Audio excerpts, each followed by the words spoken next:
જય માતાજી મિત્રો, આજે એક સત્ય ઘટના સંભળાવું. દરિયા કિનારે એક નવજુવાન 22-25 વર્ષનો છોકરો વાટા મારતો હતો. 20-25 વર્ષનો. ત્યાં દરિયાના કિનારા ઉપર એક બીજો વ્યક્તિ બેઠો હતો, જે બેઠો બેઠો દરિયાના કિનારા ઉપર ભાગવત ગીતાનું વાંચન કરી રહ્યા હતા. થોડી વાર પછી જ્યારે એમને ભાગવત ગીતાનું વાંચન એમનું પૂરું થયું એટલે પેલો યુવાન એમના જોડે જઈને પૂછ્યો કે એ વખતે એમને જઈને ખાલી વાત કરી કે તમે અહીંયા શું વાંચતા હતા?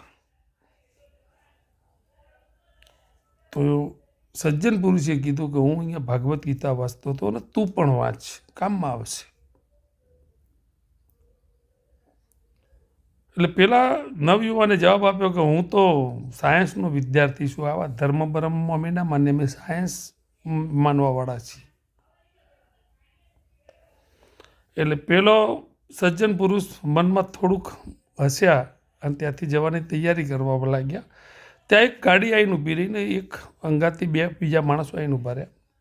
એટલે પેલો વિચારમાં પડી ગયો કે આ કોઈ મોટો વ્યક્તિ લાગે છે. એટલે પછી પેલા જે અંગાથી બીજા વ્યક્તિઓ તે એમને પૂછ્યું કે મિત્ર, આ સજ્જન પુરુષ કોણ છે એમ? તો પેલા ભાઈએ જવાબ આપ્યો કે આ ઈસરોના સંસ્થાપક વાડીલાલ સારાભાઈ પોતે છે. ત્યારે ઓલો નવયુવાનની આંખો પડી થઈ ગઈ કે ઓહો, ઈસરોના સંસ્થાપક ગીતા વાંચે છે, તો એમાં કંઈક હશે. એટલે એ નવયુવાને ગીતા ખરીદી અને નવયુવાને આખી જિંદગી સુધી એ કબૂલ્યું કે મને જીવવાનું બળ અને કંઈક કરવાનું બળ ગીતાજીમાંથી પ્રાપ્ત થયું. એ નવયુવાન બીજો કોઈ નહીં પરંતુ આપણા આદરણીય એપીજે અબ્દુલ કલામજી, આપણા મહાન વૈજ્ઞાનિક, મિસાઇલ મેન અને આપણા એક એવા રાષ્ટ્રપતિ જે કદાચ ભારતના ભાગ્યમાં બીજી વાર નહીં આવે. એ અબ્દુલ કલામજીએ પણ કબૂલ્યું કે ગીતા આ વિશ્વની સર્વશ્રેષ્ઠ માર્ગદર્શિકા છે. કોઈ ગ્રંથ નથી, તમને જીવન જીવવાનું માર્ગદર્શન આપતી એક માર્ગદર્શિકા છે.